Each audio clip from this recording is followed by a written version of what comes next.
Swayam Prabha. Digital India. Educated India.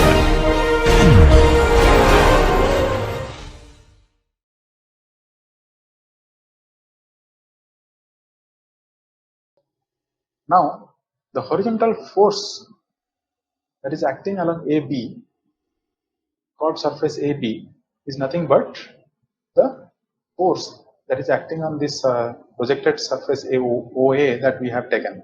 Now, if you draw the pressure diagram, we know that at the center it is 12.36, at the point A it is 7.45, and the variation is going to be linear because gamma h, the relation with the pressure is linear. So this variation, once we know, we can always find out the area under this diagram. And to find it out, we can write down half 7.455 plus 12.36 multiplied by 10 to the power 6, because please remember these values are in kPa, kilopascal. So you have to use the proper value unit. So 10 to the power 3 multiplied by 0.5. 0.5 is what? 0.5 is nothing but this elevation. That gives you the area. But we need to calculate the volume. So in this case, we assume that the unit width that is perpendicular to the screen, what you see, is your pipe that is flowing. So if you calculate the weight of the fluid or the area that is acting, so OA is going to have 1 meter width. So on that area, the pressure is acting. So multiplied by 1. So that will give you the total force acting on this curved surface per unit length. So that is 4.95 kilonewton. I hope you have understood this. Now let us find out the line of action of this horizontal force. Okay. So line of action for this horizontal force, you can take the moment about this point, let us say O. So I can find out this area and the center is at this point, that's 0.5 by 2, and take the integration this area and the force that is acting, that is 7455 multiplied by 0.5 into 0.5 by 2. So that gives me the moment of this area about this point. Similarly, if I take the triangle shape and then take the moment, which is half 0.5 into 4.905, which is nothing but the difference between 12.536 minus 7.455.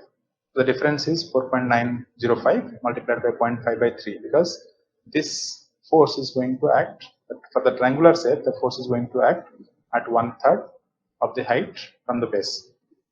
So if I calculate, this is going to be 0.5 by 3, and if I take that, then I'll get the total moment divided by the total area.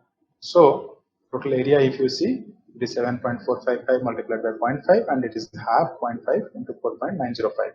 So I will get the point where the resultant or where the horizontal force is going to act. So this is going to be XH. So XH is 0.29229 meter from the center of the cylinder. Please remember, it is important to mention from where you are measuring this distance. So because we have calculated from this point, it is important to note that the XH is this one. Okay, this is XH, and let us say the point somewhere I have here. Okay, so the distance from the center is XH. Now next part is to find out the vertical force and the line of action of the vertical force. So let us go to that. Now for the vertical force, we know that it is the weight of the liquid standing on top of that surface. Now in this case, it is not necessarily exactly weight, it is the equivalent weight of the liquid that is standing on the surface, because it is not only under normal static pressure, there is a higher pressure within. So we have to assume, or we have to find out, for this particular pressure, what is the head of water. So now if you calculate, the pressure at this level was 12.36. So pressure at this level was 12.36, and for this pressure, if I find out what is the head of the water, then what I will do to find out H, I have this formulation P by gamma. Now P is 12.36 and gamma is 9810. So if you take 12.360 plus 12.36 multiplied by 10 into 10 to the power 3. So this divided by your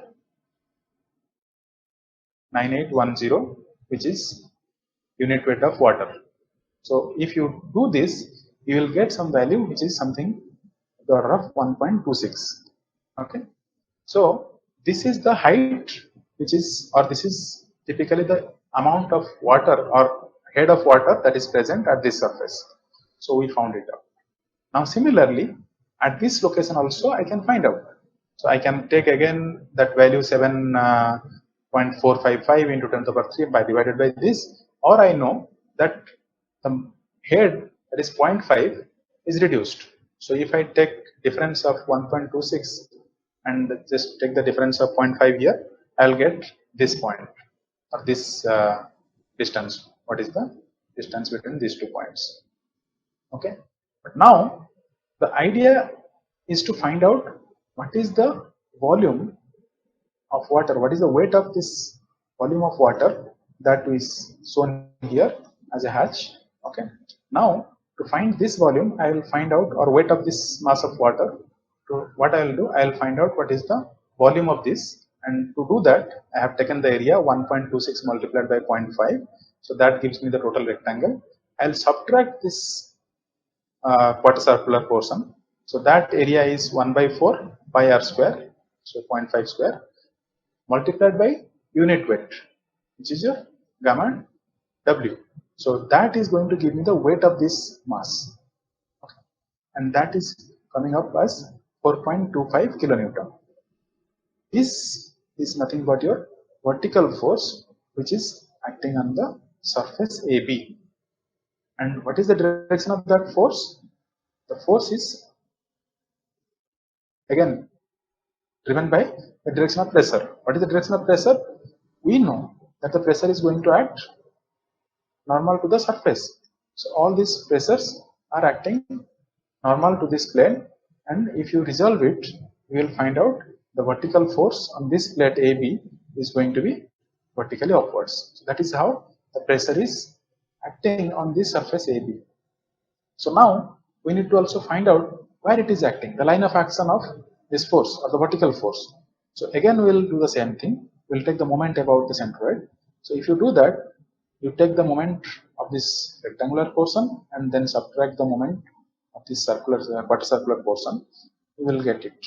So 1.26 multiplied by 0.5 into 0.5 by 2 is for the rectangular portion, that is at the middle. So we take the moment, and then for the same quarter circular portion, it is the area is 1 by 4 pi r square multiplied by the distance of the quarter circular portion from the centroid is 4r by 3 pi. So that is 0.5 divided by 3 pi. And once we have done that, divided by the corresponding area will give us the distance xv. Okay. So the xv is 0.267 from the centroid of this cylinder. So it is going to be somewhere like this. So this distance is already found out as 0.229. Yeah, xh 0.229, and the distance here, that is xh, okay, is 0.267. All right. So we could find out the forces in the horizontal direction and vertical directions, and we could also find out the point of action or line of action of these forces. So from this, we can always find out what is the resultant force by just taking square root of fh square plus fv square, and then similarly you can find out what is the angle with which it is acting. Let us say this force is acting at some angle. So this angle is, let us say, theta with the horizontal. So I can always find out theta equals to tan inverse fh by fv. So once we do that, we have all the parameters where it is acting, what is the line of what is the angle, and what is the magnitude. So this kind of problems can be solved by applying these concepts. So with this, I'll stop this lecture here. And, wish you a good day. Thank you so much. In the next lecture, we will see the other part of this fluid static problem. Thank you.